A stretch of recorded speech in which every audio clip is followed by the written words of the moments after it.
en ayant en héritage ce nom-là, nous avons aussi en partage la nature de Dieu. C'est pour ça que la parole de Dieu déclare que nous sommes de nouvelles créatures. Parce que nous avons reçu en héritage ce nom-là. Ce nom-là nous a conféré une nouvelle nature. Ce nom-là nous a conféré une autorité. On va encore prendre la parole de Dieu. On va prendre la parole de Dieu dans Éphésiens. Éphésiens 2, au verset 6. Excusez-moi juste un instant. Éphésiens 2, verset 6. Regardez ce qui est écrit. C'est important de plus en plus. Nous sommes dans ces derniers jours où réellement l'Église véritable, les véritables enfants de Dieu doivent s'approprier les vérités que la parole établit. Parce que c'est par la parole, par la révélation de la parole de Dieu que nous sommes plus que vainqueurs. Souvent, l'ennemi se joue de nous. Pourquoi? Parce que nous sommes ignorants. Nous sommes ignorants par rapport à ce que la parole déclare. Nous sommes ignorants par rapport à ce qui a été accompli pour nous. Il y a des choses que le Seigneur ne peut pas faire dans nos vies si nous ne nous approprions pas en fait la parole. L'autorité s'exerce. L'autorité, c'est une position. Et dans cette position-là, je suis appelé à manifester l'autorité que j'ai. Je peux être dans une position d'autorité, mais si cette autorité, je ne l'exerce pas, cette autorité n'a aucune valeur. C'est pour ça que le peuple de Dieu est détruit, parce qu'il ne s'approprie pas ces vérités que Dieu lui a conférées. Si moi, je vous donne un stylo et que vous ne l'utilisez pas, ce stylo, est-ce que vous allez dire que non? Ah non, il ne m'aide pas, le frère Ludovic, il ne m'aide pas à écrire. Mais non, je t'ai donné le stylo. Maintenant, je t'ai donné la capacité. À toi maintenant de jouer. C'est pour ça que dans certaines situations dans nos vies, le Seigneur attend de nous que nous-mêmes, on se lève, que nous-mêmes, à l'image de Néhémie, on prenne réellement les armes pour combattre pour l'œuvre de Dieu, pour réellement rebâtir les murs. Les murs sont détruits, mais maintenant, c'est à nous de nous lever pour rebâtir les murs. Le Seigneur nous a tout donné. Il nous a tout donné. Il nous a tout donné. En Jésus-Christ habite corporellement toute la plénitude de la divinité. C'est ce que la parole de Dieu déclare dans Colossiens 2, verset 9. En Christ habite corporellement toute la plénitude de la divinité. En nous conférant le nom de Jésus-Christ, en ayant part à ce nom-là, nous avons également part à cette plénitude dans laquelle l'Église est appelée à marcher. Mais souvent parce que nous ignorons ces choses, nous n'arrivons pas à vivre ces choses, à les expérimenter dans nos vies. On est encore dépendant, on aime encore dépendre des hommes, on aime encore dépendre des systèmes, on aime encore dépendre, alors que le Seigneur nous a tout donné. Il nous a tout donné. C'est grave. C'est grave. Parce que le Seigneur, il le dit dans sa parole. Vous imaginez un peu le cri qu'il est dans le cœur de Dieu lorsqu'il dit que mon peuple est détruit. Mon peuple est détruit. Et il le dit, non pas à cause du diable, non pas à cause des démons, non pas à cause des sorciers, mais parce qu'il lui manque la connaissance, parce qu'il lui manque la révélation de sa parole, la révélation de ce qu'il a réellement accompli pour eux, la révélation de ce qu'il a réellement accompli pour nous. Vous imaginez un peu la tristesse qu'il y a dans le cœur du Père de voir que son peuple est détruit alors qu'il a disposé tout ce qu'il fallait afin que ce peuple soit plus que vainqueur. Afin que ce peuple puisse réellement glorifier son nom. Afin que ce peuple puisse réellement manifester la plénitude de sa personne.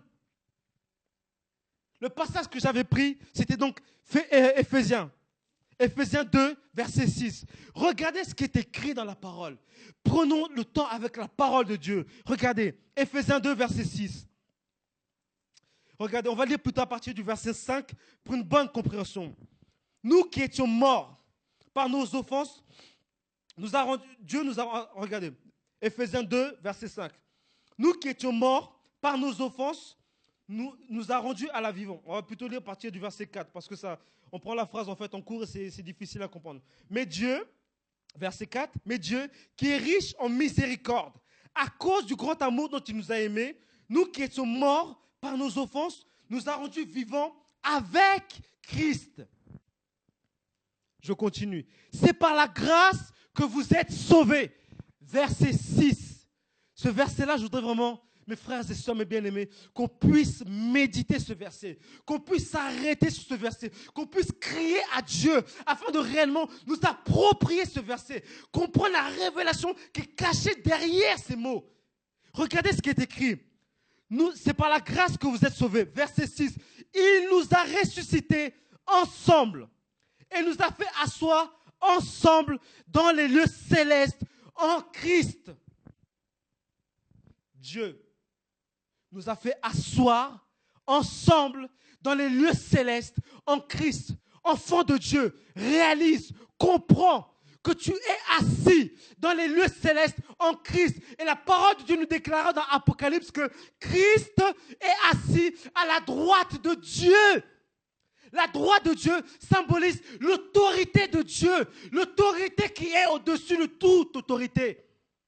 Je ne comprends pas lorsque un chrétien aura le souci d'être apôtre, pasteur, docteur, tout ça. Non, j'ai une position qui est bien plus élevée. Je suis enfant de Dieu et je suis assis dans les lieux célestes en Christ. Il n'y a pas de position d'élévation, d'autorité plus grande que celle-ci. Dans la terre, sous la terre et dans les cieux, il n'y a jamais eu une créature qui n'ait occupé une place aussi importante dans la création de Dieu. Et c'est la place que nous, en tant qu'enfants de Dieu, Christ nous a donnée. Nous sommes assis dans cette position d'autorité. On doit réaliser ces choses. On doit s'approprier ces choses. C'est là que le Seigneur nous attend. Arrêtons d'être dans la bassesse. Arrêtons d'être dans l'ignorance. Arrêtons d'accepter l'ignorance dans nos vies. C'est ce qui nous détruit. C'est ce qui nous détruit. On est encore dans des futilités, dans des rapports de comparaison, dans des rapports, oui, moi je fais... Non, c'est trop petit ça. C'est trop petit. Dieu est beaucoup plus grand que ça. Il m'a emmené dans une position qui est bien plus élevée. Je n'ai pas envie de m'arrêter sur des futilités. Je n'ai pas envie de m'arrêter. Qu'est-ce que mon frère, qu'est-ce que ma soeur dit ou pense de moi? Non. Je m'arrête sur ce que le Seigneur dit et pense de moi. C'est tout. Et je fonce. On est dans ces temps où nous sommes dans la dernière ligne droite. Où chaque enfant de Dieu doit s'approprier les promesses de Dieu. On doit s'approprier ces promesses. Nous sommes assis dans les lieux célestes. Voilà ce que le nom de Jésus-Christ nous a conféré. Le nom de Jésus-Christ nous a conféré une nouvelle nature. Le nom de Jésus-Christ nous a conféré une autorité, nous a conféré une position. Une position que aucune créature, aucune, je dis bien aucune, dans les cieux, sur la terre et sous la terre n'a jamais occupé. Assis à la droite de Dieu en Christ. Assis à la droite de Dieu en Christ. Il n'y a pas de position plus élevée. C'est pour ça que ma fierté à moi, c'est d'être enfant de Dieu. Ma fierté à moi, ce n'est pas ceci, c'est pas mon physique, c'est pas mes études, c'est pas cela. Non, ma fierté à moi, c'est de savoir que j'appartiens au Créateur, même si j'ai rien dans la poche, même si ma vie elle est compliquée. C'est pas ça mon problème. Mon problème, c'est que je sais une chose. Je m'approprie. Parce que souvent, en tant que chrétien, on aime trop souvent en fait se lamenter. Oh non, je souffre. Oui, c'est vrai, on peut souffrir. Mais regardons plutôt à ce que le Seigneur a accompli pour nous. Plutôt que de regarder à nos souffrances. Parce que Paul, les personnes comme Paul pouvaient dire justement que, regardez ce que Paul nous dit dans Romains. Dans Romains 8, mais à partir du verset 18. Romains 8, verset 18. Dans ce passage, en fait, Paul déclare une chose que j'aime beaucoup. Il dit que j'estime, Paul, l'apôtre Paul, j'estime que les souffrances du temps présent ne sauraient être comparées à la gloire à venir qui sera révélée pour nous. Paul, il s'assoit un petit peu. Il estime, ça veut dire que Paul prend le temps de peser, d'évaluer. Il dit non, je souffre, oui, c'est vrai. Mais par rapport à ce qui m'est réservé, ce n'est pas comparable. Mes souffrances n'ont aucune valeur. Paul a été lapidé, a été flagellé. Mais par rapport à l'espérance, par rapport à ce que Dieu avait accompli, il a dit non. J'estime que les souffrances du temps présent ne sauraient être comparées à la gloire à venir qui sera manifestée, qui sera révélée pour nous. Si cet homme-là pouvait tenir ce discours, pouvait avoir cette détermination, c'est parce qu'il s'était approprié ces vérités. Il avait compris ces révélations. Il avait compris la position qui était la sienne. Et cette position, parce qu'il avait saisi cette position, parce qu'il avait compris cette position, il pouvait regarder tout comme de la boue. Il regardait tout comme de la boue. Non parce qu'il avait des biens, non. Parce qu'il avait réalisé la position qu'il avait par la parole. La position que la parole de Dieu, que le nom de Jésus-Christ lui avait conférée. C'est pour ça que de plus en plus, enfermez-nous avec la parole. Prenons du temps avec notre Dieu. Laissons-le encore nous enseigner. Laissons-le encore graver pleinement et parfaitement sa parole en nous. Que cette parole en se fasse chair en nous, afin que nous puissions être ces hommes et ces femmes dont les vies sont des lettres. Que nos vies soient l'expression du cœur de Dieu. Qu'on puisse réellement, au travers de nos vies, être ces sources, ces canaux, ces lumières pour éclairer les nations. Déterminés pour Dieu, déterminés avec pour seul objectif le Seigneur et être avec lui. Arrêtons nos futilités, arrêtons nos bassesses, arrêtons toutes ces choses. Le Seigneur n'a qu'un seul désir, c'est se révéler, se révéler. C'est pour ça que toujours dans Romains 8, verset 19, la parole de Dieu nous dit que la création entière soupire après la révélation des fils de Dieu parce qu'elle a été soumise à la vanité. La création soupire après notre révélation, après la révélation de ce que nous avons reçu. Le nom de Jésus-Christ, cette nature, cette vie, c'est après ça que la création soupire, pas après autre chose. Le Seigneur nous a donné sa parole. Il nous a donné, on partage le nom de Jésus-Christ. Et ce nom-là, nous avons vu que ce nom-là, c'était une nature, que c'était une position. Et cette position, c'est celle que nous avions perdue. Christ est venu mourir à la croix, confronter les ténèbres pour pouvoir me racheter, pour pouvoir me rétablir dans la position que j'ai perdue à cause d'Adam. Christ, par l'œuvre de la croix, c'est pour ça que la Bible nous déclare que dans Jean 1, verset 12, que ce n'est ni par la chair, ni par le sang, mais c'est de Dieu que nous sommes nés. Lorsque réellement on se repent de nos péchés et qu'on donne nos vies à Dieu, on est de Dieu, on est de la vie de Dieu, on est de l'autorité de Dieu, on est de l'expression de Dieu, de cette ressemblance. Par l'œuvre de la croix, Christ a restauré la ressemblance que nous avions perdue. La ressemblance que nous avions perdue, cette ressemblance, le trait de caractère qu'on avait vu, sur lequel on s'est arrêté, de Genèse 1, verset 26, le trait de caractère sur lequel je me suis arrêté, c'était la domination, le fait de dominer, le fait d'exercer l'autorité que Dieu nous a donnée. C'est une capacité que Dieu nous a conférée, que Dieu a conférée à l'Église. Et cette position, de plus en plus, on doit l'exercer. C'est là que le Seigneur nous attend. Dans ces temps qui sont les derniers, le monde doit connaître par l'Église la sagesse de Dieu. C'est après notre révélation que ce monde soupire. C'est après notre révélation que ce monde gémit. La création entière soupire après la révélation des fils de Dieu. Mais ce qu'il faut savoir, c'est qu'un enfant de Dieu, c'est quelqu'un qui est déterminé. N'oublions jamais que notre Dieu, c'est l'Éternel des armées. Un enfant de Dieu doit s'armer de la pensée de souffrir pour Christ. Parce que, regardez, on va revenir sur Romains 8, verset 17. Romains 8, verset 17. Regardez ce que la parole de Dieu déclare. Dans ce passage-là, je voudrais juste en fait interpeller, nous arrêter aussi sur une chose. Romains 8, verset 17. Or, si nous sommes enfants, nous sommes aussi héritiers. Héritiers de Dieu et co-héritiers de Christ. Il y a une conditionnelle. Il y a une conditionnelle. Ce que j'aime avec le Seigneur, c'est que Dieu n'a jamais rien caché à personne. Le Seigneur, il est tellement juste, il est tellement vrai, il est tellement amour qu'il ne va pas nous prendre par surprise. Il ne nous a rien caché. L'évangile, c'est complet. Il y a tout dans l'évangile. Dieu ne va pas nous mentir. Le Seigneur ne dribble personne. Le Seigneur ne prend jamais qui que ce soit à contre-pied. Il nous révèle clairement et parfaitement sa pensée. Regardez ce qu'il nous est dit.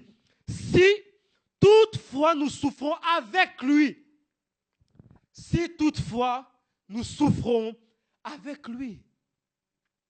Parce que souvent, on ne comprend pas toujours la source ou l'origine de nos souffrances. Si tu crains Dieu et que tu marches dans la sanctification, les souffrances que tu vis, mon frère, ma soeur, ce n'est que simplement à cause d'une chose, parce que tu portes le nom de Jésus-Christ. Tes souffrances, lorsque tu crains Dieu, ne sont que parce que tu portes ce nom-là. Ce nom-là va être éprouvé par l'ennemi dans nos vies. Ce nom-là, ta foi, ta confiance en ce nom-là, la nature que nous avons reçue, l'autorité que nous avons reçue. C'est pour ça que l'autorité s'exerce. L'ennemi va venir, il va te confronter, il va te taper, il voudra te bousculer. Mais ce qu'il faut savoir, c'est que le Seigneur t'a conféré l'autorité. Il t'a donné la capacité d'exercer, de manifester son autorité, sa puissance. Parce que ce nom, le nom de Jésus-Christ, nous a conféré un mandat. Par le nom de Jésus-Christ, nous avons le décret divin pour exercer sa magnificence. C'est pour ça que Christ, lorsqu'il enverra ses disciples, il leur dira, allez et baptisez-leur en mon nom. Faites des disciples en mon nom. Prêchez-leur en mon nom. Le nom de Jésus-Christ nous a également conféré un mandat que l'Église est appelée à exercer. L'Église, le corps, mais l'Église, toi-même déjà, individuellement. Nous avons reçu un mandat. C'est ce que le nom de Jésus-Christ nous a conféré. Être cohéritier, par le fait d'être cohéritier, nous sommes aussi au bénéfice de ce mandat de Dieu. Dieu nous a mandatés, chacun à son niveau. Nous avons un mandat, un décret qui nous permet d'ouvrir les écluses de cieux, qui nous permet de fermer, qui nous permet de confronter le royaume des ténèbres et de les vaincre dans le nom de Jésus-Christ.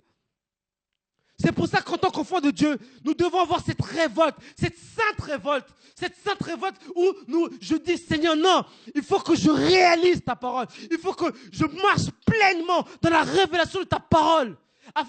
Il faut que, Seigneur, j'exerce pleinement et parfaitement le mandat que tu m'as assigné. Sinon, à quoi bon?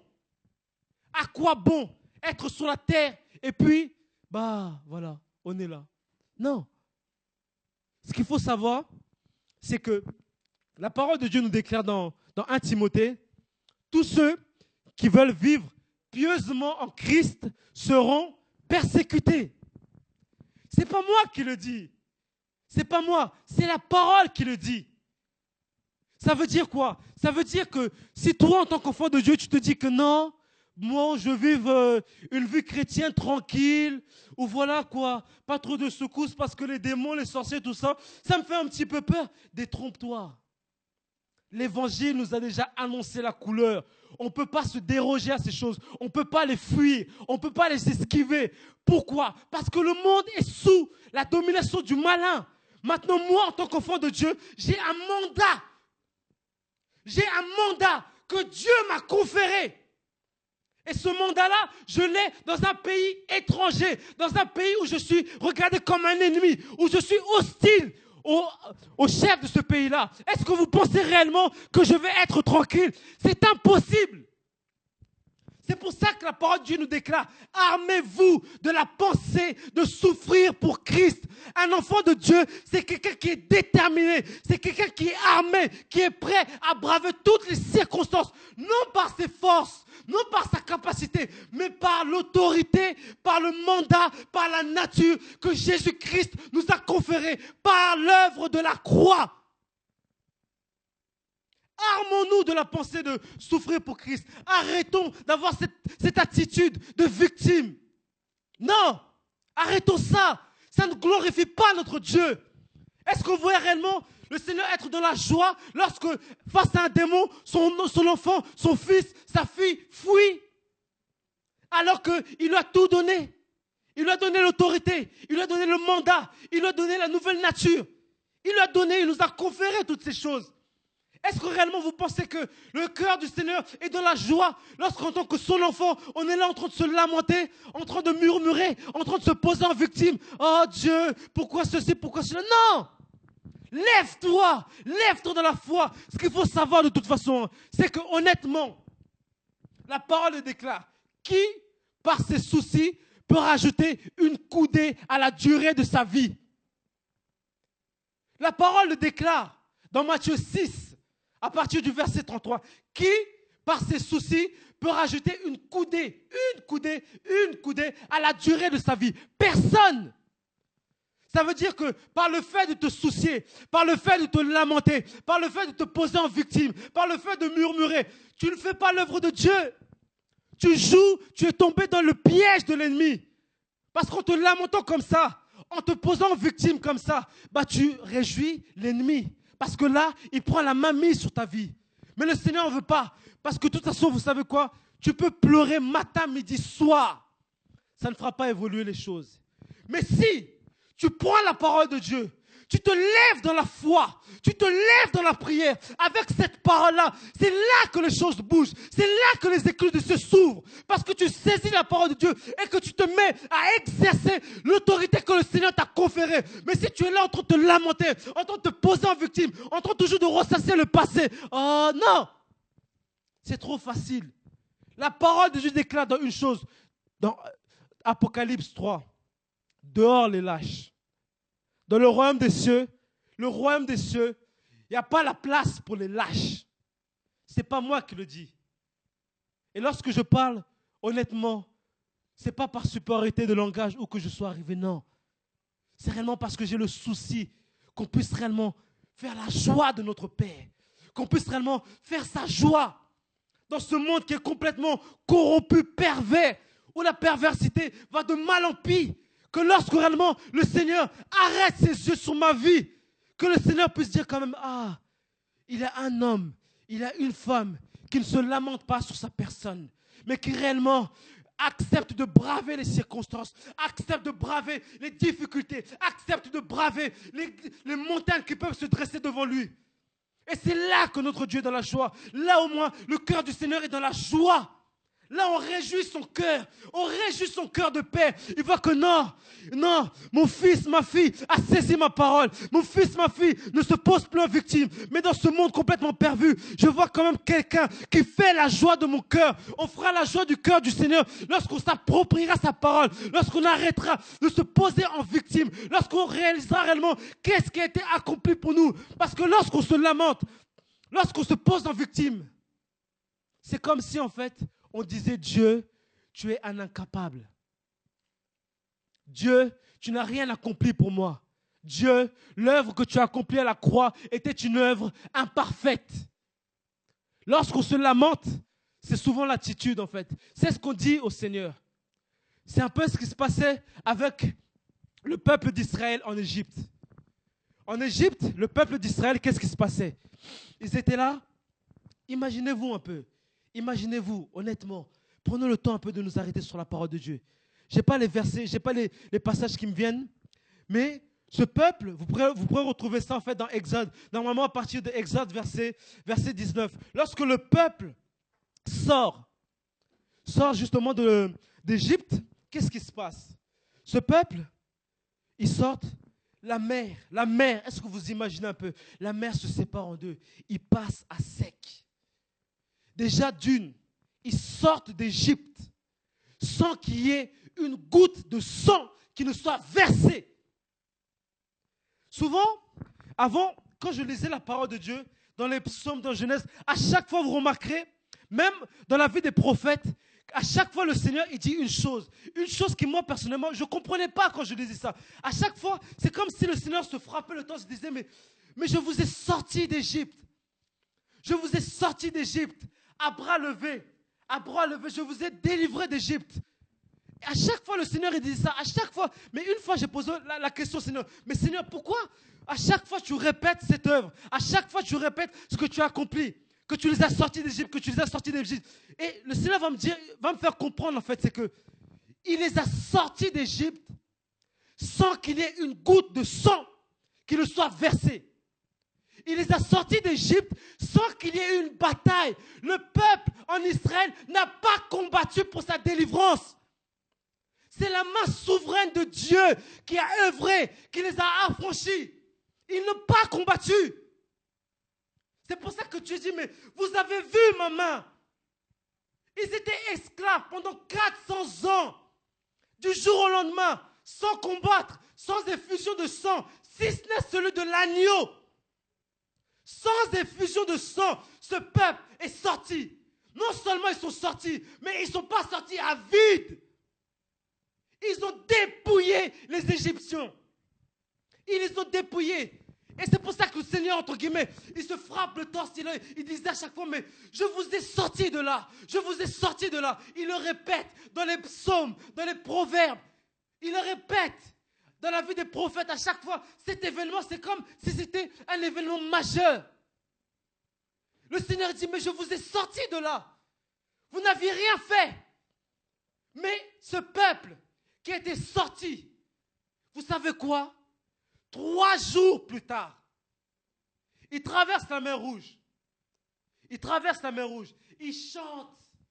Le Seigneur nous a délivrés. Le Seigneur nous a délivrés. Ils ont un cantique nouveau. Un cantique nouveau où ils adorent Dieu. 3 jours plus tard, ils arrivent à Mara. Ils arrivent à Mara 3 jours après leur délivrance. Pas 1 mois, pas 6 mois, pas 1 an, mais 3 jours seulement. 3 jours, pardon. 3 jours. Après 3 jours, ce peuple commence à murmurer. Il dit, ah, pourquoi l'eau ici est amère? Ils ont oublié. Ils ont oublié. Ils ont oublié. Ils ont oublié d'où ils venaient. Ils ont oublié de quoi ils ont été affranchis. Ils ont oublié qu'ils n'ont pas combattu. Ils ont tout oublié. Ils ont tout oublié. Parce que juste, l'eau était amère. Mais si le Seigneur a pu ouvrir, fendre la mer en deux, a pu vous délivrer de 400 ans d'esclavage sans qu'il n'y ait eu une bataille, mais est-ce que réellement, c'est le manque? C'est le manque. C'est la disette qui peut réellement, tout d'un coup, du jour au lendemain, rendre ce Dieu-là incapable, inapte à intervenir, inapte à faire. Honnêtement, non. Non. C'est pour ça qu'il y a un passage, il me semble que c'est Exode 32, où le Seigneur il dit une phrase. Cette phrase-là, en fait, à chaque fois que je la lis, ça me fait mal au cœur. Où le Seigneur il dit à Moïse, en fait, il dira, jusqu'à quand ce peuple me méprisera-t-il? C'est Dieu qui parle, ce n'est pas un homme. Dieu parle à Moïse et lui dit, jusqu'à quand ce peuple me méprisera-t-il? Est-ce que vous réalisez un peu le mépris, c'est pire que tout. Mépriser quelque chose, c'est le prendre plus que de la boue. Mépriser Dieu. Le Seigneur il dit ça, mais jusqu'à quand ce peuple me méprisera-t-il? Jusqu'à quand refusera-t-il de me faire confiance? Chacun d'entre nous, à un moment donné de nos vies, on a vu la main du Seigneur. On savait que non, là, cette œuvre-là, c'est Dieu qui a agi parce que personne ne pouvait. Là, c'est réellement le Seigneur qui m'a parlé. Là, c'est réellement le Seigneur qui m'a délivré. C'est réellement le Seigneur qui m'a consolé. C'est réellement le Seigneur qui m'a relevé. C'est réellement le Seigneur qui m'a restauré. C'est réellement le Seigneur qui m'a affranchi. Mais face à une petite difficulté, face à un manque, tout d'un coup, on commence à mépriser Dieu. Souvent, en fait, on ne réalise pas que rien que dans nos doutes, par le doute, nous méprisons Dieu. C'est pour ça que Jacques dira que celui qui demande une chose, qu'il la demande sans douter. Pourquoi? Parce que dans le doute, en fait, c'est comme si on n'a pas encore réalisé que Dieu est Dieu. C'est comme si, en fait, on disait en fait au Seigneur, on ne le dira jamais ouvertement. Un peu comme le peuple d'Israël. Ils ont commencé d'abord à murmurer contre Aaron. Ils ont commencé à murmurer contre Moïse. Mais en fait, Ces murmures-là n'étaient pas adressés à Aaron, n'étaient pas adressés à Moïse, mais c'était adressé à Dieu. Mais ils ne voulaient pas reconnaître ouvertement que non, Dieu, voilà quoi. Non. Sournoisement, en fait, ils murmuraient contre Dieu, mais le Seigneur connaît les cœurs. C'est pour ça que dans nos vies, arrêtons de toujours chercher des boucs émissaires. Arrêtons de toujours vouloir, en fait, rejeter la faute sur un ci, sur un tel. Non, non, Dieu est juste. Dieu est juste. Réalisons ce qui a été accompli pour nous. Réalisons réellement. Et regardons la souffrance, en fait, comme plutôt une œuvre par laquelle le Seigneur nous perfectionne.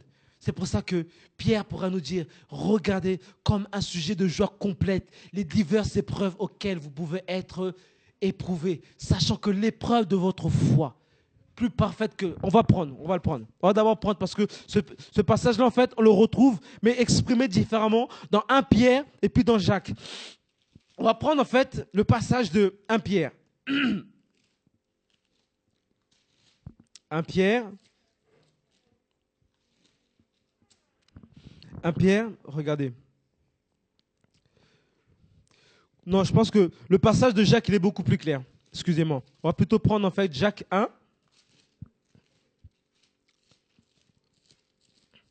Jacques 1. Voilà. Jacques 1, à partir du verset 2. Regardez ce que la parole de Dieu déclare. Mes frères, regardez comme un sujet de joie complète les diverses épreuves auxquelles vous pouvez être exposés, sachant que l'épreuve de votre foi produit la patience. L'épreuve de notre foi produit la patience. Regardez ce qu'il nous est dit donc, verset 4. Mais il faut que la patience accomplisse parfaitement son œuvre, afin que vous soyez parfaits et accomplis sans faillir en rien. En fait, comment le Seigneur m'a donné en fait à comprendre ce passage-là, c'est qu'un jour, c'était un dimanche matin, je me souviens, je me suis levé pour aller à l'assemblée. Et j'étais en train de marcher comme ça pour aller en fait à la gare pour prendre le train. Et je marche pour aller à la gare. Et puis tout d'un coup, le Seigneur me parle. Il me dit, tu sais pourquoi je suis parfait? Après, moi, dans ma tête, je me dis, oui, Seigneur, tu es parfait, je sais, tu es parfait, parfait en amour, parfait. Mais il me disait, en fait, je vais te révéler, en fait, qu'est-ce qui domine, en fait, parmi les traits de caractère, parmi les traits qui définissent ma nature. Qu'est-ce qui, en fait que je suis pleinement et parfaitement parfait? Le Seigneur va me dire, je suis parfait parce que je suis patient. C'est quoi? Au départ, je n'ai pas compris. J'ai fait, Seigneur, mais comment ça? Il va me donner ce passage-là. Il va me dire, parce que je suis patient. La patience de Dieu manifeste, c'est le sceau de sa perfection. L'amour s'exprimera dans la patience. C'est pour ça que dans 1 Corinthiens 13, le premier trait de caractère de l'amour, c'est que l'amour est patient. Le premier trait de caractère qui définit l'amour, c'est la patience. Et lorsque le Seigneur m'a dit ça, j'ai fait oui. Et quand le Seigneur m'a dit ça, en fait, il a commencé en fait à détailler en fait tout ce qu'il a supporté en tant que Dieu par rapport à son peuple. Par rapport à son peuple, il a commencé à me détailler, regarde qu'est-ce que je n'ai pas supporté par rapport au peuple d'Israël dans le désert. Il me méprisait, il faisait ceci, il murmurait contre moi, mais je manifestais toujours ma bonté, je manifestais toujours ma bienveillance, je manifestais toujours. Il m'a dit, voilà pourquoi je suis parfait, voilà pourquoi je vous appelle aussi à être parfait. Être parfait selon Dieu, c'est avoir cette patience-là, les souffrances. Et regardez ce que le Seigneur me faisait comprendre au travers de ce passage-là, c'est qu'il faut que la patience accomplisse parfaitement son œuvre. L'œuvre, la patience accomplit une œuvre en nous. C'est ce que la parole de Dieu déclare. J'aime la parole de Dieu, j'aime prendre appui sur la parole de Dieu parce que c'est la vérité. Regardez, je vais relire ce passage. Mes frères, regardez comme un sujet de joie complète les diverses épreuves auxquelles vous pouvez être exposés, sachant que l'épreuve de votre foi produit la patience. Les épreuves, les difficultés que nous rencontrons produisent une chose en nous, la patience. Et cette patience-là, c'est par cette patience-là que le Seigneur nous perfectionne. L'œuvre de Dieu, notre perfectionnement passe par cette œuvre. Cette œuvre, donc, c'est d'abord l'épreuve de notre foi. Ce en quoi nous avons cru, l'espérance que nous avons est éprouvée. Ce que nous avons reçu, le mandat que nous avons reçu est éprouvé par les difficultés que nous pouvons rencontrer. Et ces difficultés-là, plus nous persévérons, plus nous ne baissons pas les bras, plus nous fonçons, malgré les coups, malgré les difficultés, malgré les tourments, plus nous persévérons. Qu'est-ce qui se passe? Cette œuvre, en fait, produit en nous une patience. Et par cette patience-là, nous sommes perfectionnés, renouvelés à l'image de Christ. C'est pour ça que la Bible nous dit, regardez comme un sujet de joie complète les épreuves par lesquelles nous sommes en train de passer. Parce que par les épreuves par lesquelles tu passes, mon frère, ma soeur, le Seigneur est en train de te perfectionner. Il nous perfectionne. Et c'est pour ça que la Bible nous dira dans Romains 8, verset 32, que tout concourt au bien de ceux qui aiment Dieu. Souvent, ce passage-là, on aime à le prendre quand on est dans des moments difficiles, mais on le prend juste, on cherche en fait à se reconforter de force avec ce passage-là. Mais moi, le Seigneur, personnellement, quand même, m'a fait comprendre le passage-là. En quoi la difficulté par laquelle tu passes concourt à ton bien? Lorsque tu comprends l'objectif qu'il y a derrière cette difficulté. Cette circonstance, Seigneur, au travers de l'épreuve que je suis en train de passer, au travers de la difficulté par laquelle je passe, au travers des manquements que je suis en train de passer, au travers du mépris que je suis en train d'essuyer, au travers du rejet que je suis en train d'essuyer, Seigneur, qu'est-ce que toi, tu veux faire en moi? Qu'est-ce que tu veux m'enseigner? Quel est ce trait de ta personne que tu veux me communiquer au travers de cette circonstance? C'est lorsque je comprends ça, de cette manière-là, que ça concourt à mon bien. Lorsque je ne saisis pas l'enseignement qu'il y a derrière, en quoi ça concourt à mon bien? Ça ne concourt pas à mon bien. C'est lorsque je saisis l'enseignement qu'il y a derrière le chemin par lequel le Seigneur me fait passer que cela concourt à mon bien. À quoi bon? C'est comme un enfant qui fait un contrôle, mais il a simplement mémorisé l'enseignement sans l'avoir assimilé. Il pourra sur la feuille retranscrire l'enseignement parce que la mémoire aura simplement imprimé la chose. Maintenant, celui qui a réellement compris, celui en qui la lettre se fait chair, c'est celui qui a assimilé l'enseignement, qui est capable maintenant de restituer. C'est pour ça que la Bible nous dit en fait que nous sommes appelés à nous édifier les uns les autres par le fruit de notre expérience, par l'expérience par laquelle le Seigneur te fait passer. Cette expérience-là va servir aux autres. L'enseignement que tu auras tiré au travers de ça, c'est ça qui deviendra une source de bénédiction pour les autres. Mais si tu ne saisis pas l'enseignement, c'est pour ça que vous remarquez que dans nos vies, il y a certaines circonstances on a l'impression qu'elles se répètent. C'est comme si tu es toujours sur le même point. C'est comme si tu peux avancer, mais tu reviens toujours sur le même point. Tu pars, mais tu reviens toujours sur le même point. Parce que simplement, tu n'as pas assimilé l'enseignement que le Seigneur voulait te communiquer. Parce que tu n'as pas assimilé l'enseignement, Dieu, patient comme il est, il va toujours te confronter à la chose jusqu'à ce que tu réalises, que tu imprimes l'enseignement. Tant que l'enseignement n'est pas imprimé, et que c'est simplement mémotechniquement que nous l'avons dans la tête, ça n'a aucune valeur. Il faut que cette parole se fasse chair en nous. Lorsque tu vas parler à une personne, par exemple, qui a été rejetée, lorsque tu vas parler à une femme qui a été battue, qui a été méprisée, tu auras les mots, tu auras la compassion, tu auras la justesse, tu auras l'amour de Dieu. Pourquoi? Parce qu'au travers de la circonstance par laquelle tu es passé, le Seigneur t'a donné les mots, t'a donné le savoir, t'a donné la compréhension pour pouvoir relever celui qui était abattu. C'est en cela que nos vies sont des instruments inutiles, parce que l'enseignement vient de lui et que nous sommes simplement des dispensateurs. Nous ne sommes que des dispensateurs de l'œuvre que Dieu accomplit en nous. Réalisons Réalisons réellement la position qui est la nôtre. Comme on a pu le voir dans Ephésiens 2, 6. Nous sommes assis dans les lieux célestes en Christ. Les épreuves par lesquelles nous passons, les difficultés par lesquelles nous passons, bénissons Dieu. Si nous marchons dans la crainte de Dieu, arrêtons de nous lamenter, arrêtons de nous poser en victime, arrêtons de murmurer, arrêtons de pleurer. Ça ne sert à rien. Parce que vous remarquez, depuis que tu pleures, est-ce que le fait de pleurer a fait évoluer ta situation? Ben non. Mais si tu te lèves dans la foi, si tu te lèves dans la prière et que tu commences à exercer l'autorité qui est la tienne, c'est là que les choses changent. C'est là que réellement les choses sont bouleversées. C'est là qu'en l'esprit, tu commences maintenant à confronter les réalités parce que c'est à cela que nous sommes appelés. On doit comprendre que nous sommes appelés à être des guerriers pour Dieu.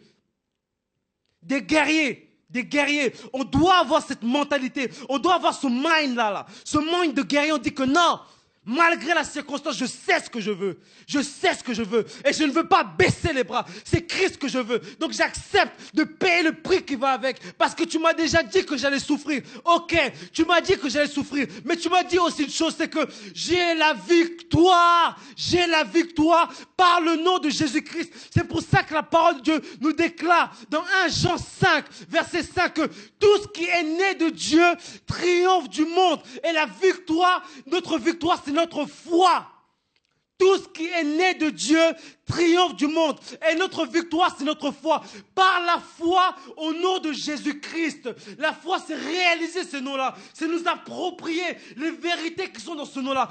Par la foi en ce nom-là, nous sommes plus que vainqueurs. Par la foi en ce nom-là, nous avons le triomphe sur toute œuvre des ténèbres, sur toute domination, sur toute autorité, sur toute principauté, parce que le nom de Jésus-Christ est le nom qui est au-dessus de tous les noms. Il n'y a pas de nom qui peut se comparer à ce nom-là. Ce nom-là a confronté les dominations, a confronté les principautés, a confronté le diable, et ce nom-là a vaincu. C'est pour ça que ce nom-là a été déclaré. C'est pour ça que la Bible nous dit qu'il a reçu le nom qui est au-dessus de tous les noms. Afin qu'en ce nom-là, tout genou fléchisse, et que toute langue confesse qu'il est Seigneur, parce que ce nom-là a confronté le diable et il a vaincu. Et nous, en tant qu'enfants de Dieu, nous avons reçu ce nom-là en partage. L'Église a reçu le nom de Jésus-Christ. L'Église a reçu le mandat du nom de Jésus-Christ. L'Église a reçu l'autorité qu'il y a dans le nom de Jésus-Christ de Nazareth. Et on doit s'approprier ces choses. On doit arrêter d'être dans la bassesse, d'être encore dans des futilités, dans des comparaisons, dans des rapports à chaque fois. Ah oui, moi je fais plus que... Mais non, ça n'a rien à voir. Approprie-toi le nom de Jésus. Approprie-toi ce nom-là. Il faut que je m'approprie ce nom-là pour qu'on puisse le révéler, pour que nos vies soient réellement l'expression de son cœur, que nos vies puissent exprimer réellement ce que Dieu a en son cœur. Parce que le Seigneur n'a qu'un seul désir, se révéler. Se révéler. Se révéler. Christ est mort pour nous réconcilier à Dieu, avec Dieu le Père, afin que nous puissions le révéler, le révéler. Franchement, j'ai un souci à chaque fois. Ma prière à chaque fois, c'est que je dis, Seigneur, dans ce monde corrompu, dans ce monde pervers, où le péché n'arrête pas de croître. Seigneur, Père, accorde-moi cette grâce, que lorsque tu poses tes yeux sur moi, que ma vie fasse la joie de ton cœur, Papa. Accorde-moi cette grâce, Père, je t'en prie, c'est ma prière, que réellement ma vie puisse être un baume sur ton cœur, un baume pour ton cœur. Que lorsque réellement tu regardes ma vie, tu puisses sourire Que lorsque réellement tu regardes ma vie, tu puisses être dans la joie. Que ton cœur réellement, ton cœur de père, puisse être dans la joie. Parce que tu me vois marcher dans les traces de ton cœur. Dans les traces, marcher réellement dans ce sentier que ton cœur a tracé pour moi. Marcher réellement dans la révélation de l'œuvre que tu as accomplie pour moi. Père, accorde-moi cette grâce, accorde-nous cette grâce de marcher réellement en ce sillon que ton cœur a tracé afin de réellement faire la joie de ton cœur. Dans ces temps qui sont les derniers, cherchons simplement à réjouir son cœur. Rien d'autre. Cherchons à réjouir son cœur. Acceptons le mépris. Acceptons d'être rejetés. Acceptons d'être regardés comme des bons à rien. C'est pas grave. Mais cherchons à exister. Cherchons en fait à avoir nos noms gravés sur le cœur de Dieu. Parce que personnellement, je crois une chose. C'est que le livre de vie où nos noms seront gravés, personnellement, je crois que c'est le cœur de Dieu. C'est le cœur de Dieu. C'est sur son cœur que nos vies, que nos noms seront gravés pour l'éternité. C'est son cœur. Personnellement, c'est ce que je crois. J'ai cette intime conviction que le livre réellement où nos noms sont écrits, c'est le cœur de Dieu. C'est son cœur. C'est son cœur. Cherchons à nous faire un nom devant Dieu. Devant Dieu. Cherchons à voir nos noms de gravés dans le cœur de Dieu. Ne cherchons pas à nous faire un nom dans ce terre. Parce que la parole est claire. Tout passera. Mais la parole ne passera jamais. Cherchons à que nos cœurs, que nos noms soient gravés sur le cœur de Dieu. Arrêtons d'exister, de vouloir exister devant ce monde, devant les gens de ce monde. Arrêtons de vouloir exister aux yeux de ce monde, aux yeux des hommes, aux yeux des femmes de ce monde. Mais cherchons à exister, à être réellement dans le cœur de Dieu. Que nos noms soient gravés sur les tables de son cœur pour l'éternité. Ayons ça pour seul objectif. Ayons ça pour seul life motif. Rien d'autre. Cherchons à nous faire un nom auprès de Dieu. Que nos noms soient réellement gravés en son cœur. Et c'est à cela que je nous encourage. Et c'est à cela réellement que je nous exhorte, peuple de Dieu. Réalisons ce qui a été accompli pour nous. Le diable a été vaincu. C'est ce que la parole de Dieu déclare. Et j'aime croire la parole de Dieu. Je n'aime pas m'arrêter sur les combats, les ceci, et cela. Je n'aime pas ça. C'est pour ça qu'une personne qui passe son temps à se lamenter, à se poser en victime, personnellement, ce genre de personnes, j'aime prendre l'écart avec eux. Personnellement, je n'aime pas des personnes qui ont toujours cette mentalité de victime, qui sont toujours là en train de se lamenter. Des personnes comme ça, personnellement, j'aime à m'éloigner d'eux. Pourquoi? Parce qu'ils ne m'édifient pas. Ils ne m'édifient pas. Au contraire, par ces lamentations sans cesse, ils sèment quelque chose qui n'est pas de Dieu. Le découragement, l'abattement, l'apitoiement sur soi. Ce n'est pas ce que mon Dieu attend de moi. Ce n'est pas ce que mon Dieu attend de moi. Mon Dieu attend de moi que je puisse saisir sa parole. Parce que c'est ça la foi. C'est nous approprier ce que Dieu a accompli pour nous. Et marcher maintenant. Marcher à la lumière de ça. C'est là qu'on réjouit le cœur de Dieu. Le cœur du Seigneur est dans la joie. Lorsque dans tes circonstances, les circonstances par lesquelles tu passes, tu te lèves et tu commences à lui dire merci Seigneur pour ces circonstances. Parce qu'au travers de ces circonstances, tu es en train de me perfectionner. Tu es en train d'accomplir ton œuvre en moi. Merci. Merci Seigneur pour ces circonstances. Merci pour ces difficultés. Et je vous assure, je ne parle pas de quelque chose que j'invente. Je parle de ce que personnellement je vis au quotidien. Parce que la vie chrétienne, ce qu'il faut savoir, c'est que ce n'est pas quelque chose de non, c'est un choix. C'est un choix. C'est une décision. Et cette décision, je l'ai prise. Je l'ai prise. Et je me suis engagé. Le Seigneur, dans sa parole, il a défini les circonstances par lesquelles je risquais de passer ou j'allais passer. Alors je dis oui, amen. Pourquoi? Parce que je sais ce que je veux.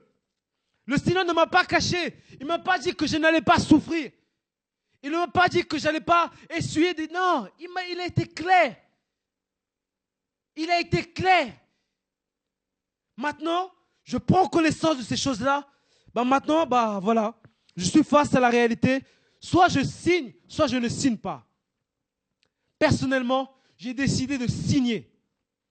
J'ai décidé de signer. Pourquoi? Parce que c'est Dieu que je veux. Parce que honnêtement, ces derniers temps, je me suis assis un peu comme ça, je réfléchissais un peu, je me disais, mais qu'est-ce que ce monde réellement, honnêtement, peut me proposer? Pourquoi? Pourquoi je me posais la question? Parce que je parlais au Seigneur, je disais, mais Père, je cherchais une chose. Parce que avant de venir au Seigneur, j'avais une souffrance en moi.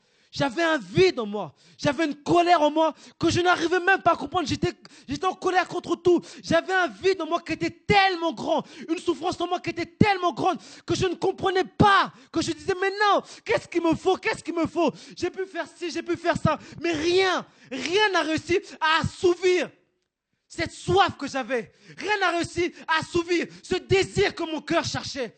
Cette soif, cette douleur, cette peine. Personne n'a su me consoler. Mais Christ, lorsqu'il est venu, il m'a consolé, il m'a restauré, il a pu remplir mon cœur, il a pu répondre à ce que mon cœur cherchait. Il a répondu au désir que mon cœur nourrissait, au désir que mon cœur cherchait. Et je disais au Seigneur, mais j'ai trouvé ce que je voulais.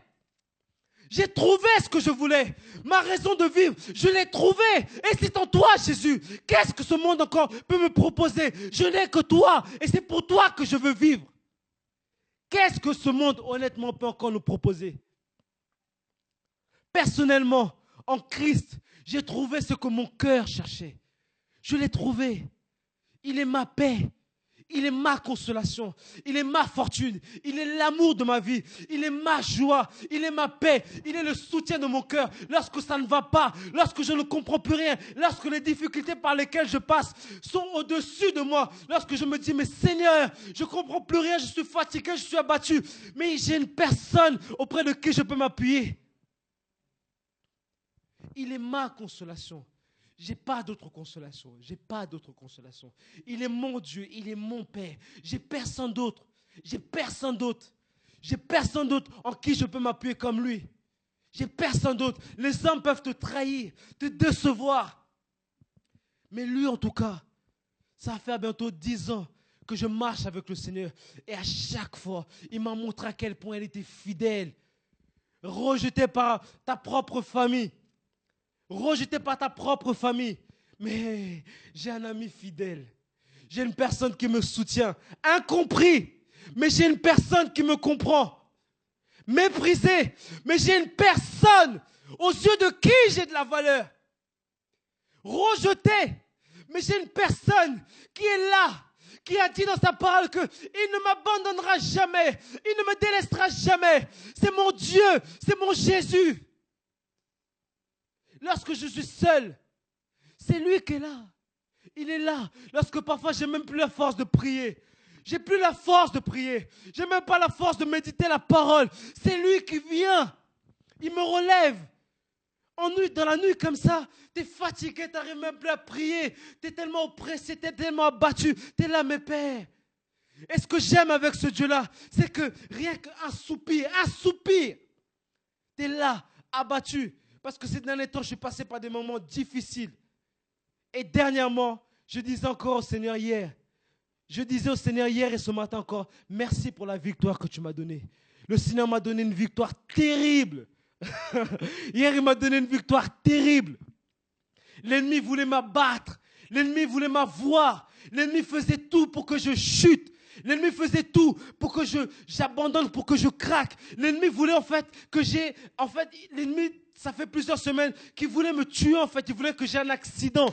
Mais l'ennemi a été confondu par le nom de Jésus-Christ. Le Seigneur m'a donné une victoire terrible. Et ce matin encore, j'étais avec mon beau-frère dans sa voiture. Il était là, il conduisait. Tout d'un coup dans le vide, la voiture a dérapé.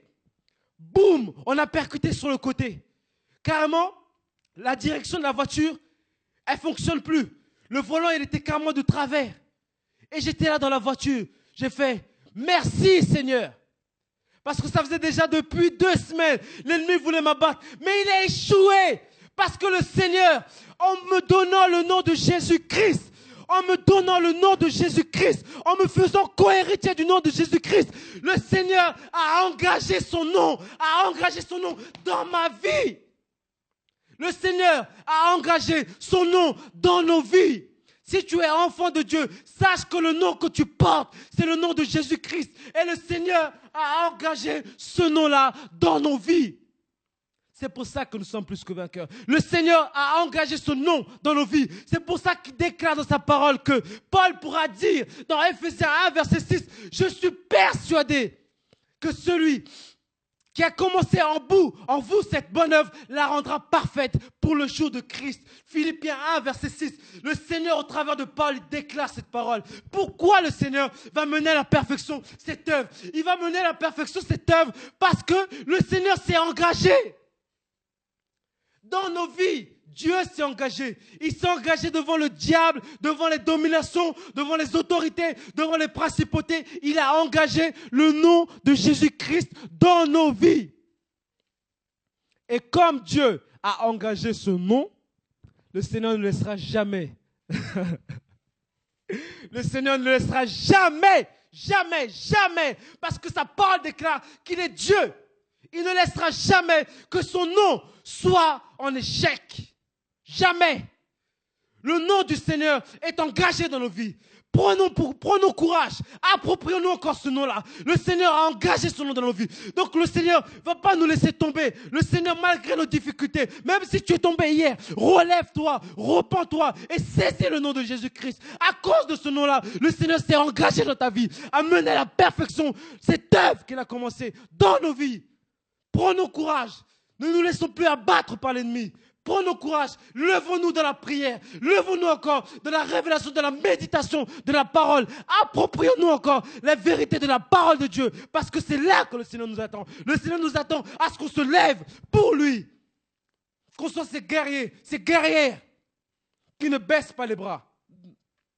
Qui face à l'adversité, regarde en face à l'adversité. Face à l'adversité, ne fléchissent pas les genoux, ne baissent pas les bras. Face à l'adversité, ils se lèvent dans la foi et au nom de Jésus-Christ, renverse les montagnes. Renverse les circonstances, bouleverse les circonstances, renverse les pièges de l'ennemi au nom de Jésus-Christ. Dieu nous a donné l'autorité. Regardez encore ce que la Bible nous dit. Je voudrais vraiment que chacun d'entre nous, ce soir ou dans la semaine, peu importe, qu'on puisse réellement méditer ce passage que nous avons pris d'Éphésiens 2, verset 6. Nous sommes assis dans les lieux célestes en Christ. Et comme on l'a vu, Christ est assis à la droite de Dieu. La droite de Dieu, c'est son autorité, c'est sa puissance. C'est sa majesté, c'est sa gouvernance, c'est sa seigneurie. C'est ce que Christ est venu exercer sur la terre. Et nous, nous sommes co-héritiers avec Christ. Donc nous avons part à cette autorité. Nous y avons part. Ça nous a été donné. En tant qu'enfants de Dieu, nous avons part à ces choses. Mais il nous faut d'abord au préalable nous approprier ces réalités. Nous les approprier et marcher enfin à la lumière de ces choses. Arrêtez de nous poser en victime. Mais réellement, face aux circonstances de nos vies, braver les circonstances. Être des hommes et des femmes déterminés. Des hommes et des femmes, des véritables guerriers pour Jésus. Qui se lèvent, qui disent oui, ok, il y a tel problème, mais Seigneur, en ton nom, qui es-tu, grande montagne devant Zorobabel? Tu seras aplani. Par le nom de Jésus-Christ. Non par nous, parce que nous ne sommes rien. Nous ne savons rien, nous ne pouvons rien.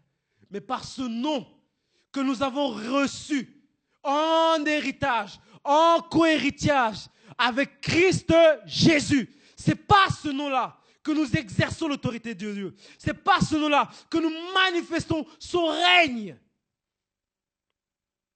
Voilà un peu la pensée que le Seigneur vraiment voulait nous communiquer en cette soirée. Que toute la gloire, que tout l'honneur et la louange lui reviennent à lui et à lui seul. Parce que nous n'en sommes pas dignes. Lui seul est digne de gloire. Lui seul réellement a reçu ce nom-là. Donc lui seul est digne d'être loué et élevé. Que toute la gloire lui revienne réellement pour cette grâce encore, pour ce temps qu'il nous a accordé, pour sa parole encore. Au nom de Jésus-Christ. Et je prie encore que chacun d'entre vous puisse être encore fortifié, puisse être encore déterminé pour le Seigneur, puisse encore saisir, à s'approprier la parole de Dieu, les vérités que la parole de Dieu nous a conférées. l'autorité que cette parole nous a conférée dans le nom de Jésus-Christ. Que le nom du Seigneur encore puisse, notre Dieu encore puisse encore vous bénir tout à chacun, qu'il puisse encore vous fortifier, vous relever encore dans le nom de Jésus-Christ. Merci encore Seigneur pour ta grâce, que toute la gloire te revienne, que tout l'honneur te revienne à toi et à toi seul qui en est digne, Père. Au nom de Jésus-Christ, béni soit le nom du Seigneur encore pour sa grâce. Sois encore fortifié, bien-aimé, dans le nom de Jésus-Christ. Gloire à toi, Seigneur. Amen.